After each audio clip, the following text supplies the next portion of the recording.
ગુજરાતમાં સ્થાનિક સ્વરાજની ચૂંટણીઓના આજે પરિણામો આવી રહ્યા છે અને જે પરિણામો આવે છે એ જનતાનો જનાદેશનો અમે સાદર સ્વીકાર કરીએ છીએ.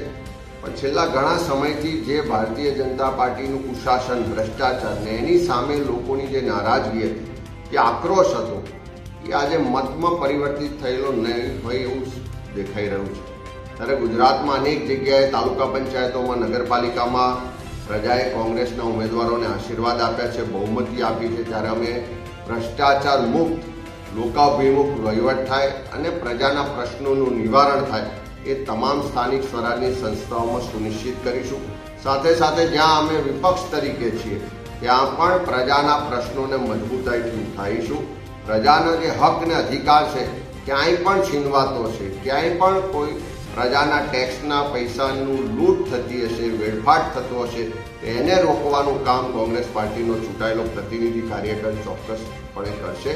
ગુજરાતમાં એક જવાબદાર વિપક્ષ તરીકે સમગ્ર ગુજરાતના લોકોનો અવાજ બનીશું ને કોંગ્રેસની વિચારધારાને મજબૂતાઈથી આગળ વધારી હજુ પણ લોકોની વચ્ચે જઈ લોકોનો વિશ્વાસ કેળવીશું. જ્યાં જ્યાં સ્થાનિક સ્વરાજની સંસ્થાઓમાં ગેરવહીવટ થશે, જ્યાં પણ ભ્રષ્ટાચાર થશે, ત્યાં લોકો વતી લડવાનું કામ કોંગ્રેસનો ચૂંટાયેલો પ્રતિનિધિ, કોંગ્રેસનો કાર્યકર કરશે. લોકોના હક અધિકાર માટે, લોકશાહીની રક્ષા માટે અને બંધારણ બચાવવાની લડાઈ કોંગ્રેસની જારી રહેશે અને ગુજરાતની જનતાએ જે પણ જનાદેશ આપ્યો છે એનો સાદર સ્વીકાર કરીએ છીએ.